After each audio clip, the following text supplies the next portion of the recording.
Hello, আসসালামু আলাইকুম। এখন আমি আছি রয়্যাল বাজারে। ঢাকার ধামরাইয়ের ঐতিহ্যবাহী এক জনপদ রুয়াইল।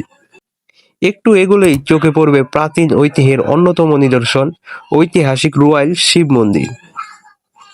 আর ঠিক এই মন্দিরের কুল ঘেঁষেই রয়েছে সরকারি প্রাথমিক বিদ্যালয়, যেখানে রোজ সকালে কচিকাঁচাদের কোলাহল মুখরিত হয়ে ওঠে পুরো এলাকা। এই বাজারের পাশেই রয়েছে ব্রিটিশ আমলের প্রতিষ্ঠিত ঐতিহ্যবাহী রুয়াইল উচ্চ বিদ্যালয়। আর তার ঠিক গা ঘেঁষেই দাঁড়িয়ে আছে ১৯৯৬ সালে তৈরি হওয়া বঙ্গবন্ধু কলেজ, যা স্থানীয় কোন্দলের কারণে দীর্ঘ ২০ বছর ধরে এক পরিত্যক্ত দীর্ঘশ্বাস হয়ে থমকে আছে।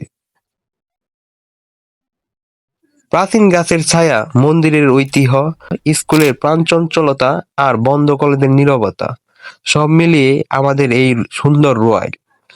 ধামরাইয়ের এই ঐতিহাসিক রুয়াইল নিয়ে আপনার অনুভূতি কেমন? কমেন্টে আমাদের জানান। ধন্যবাদ।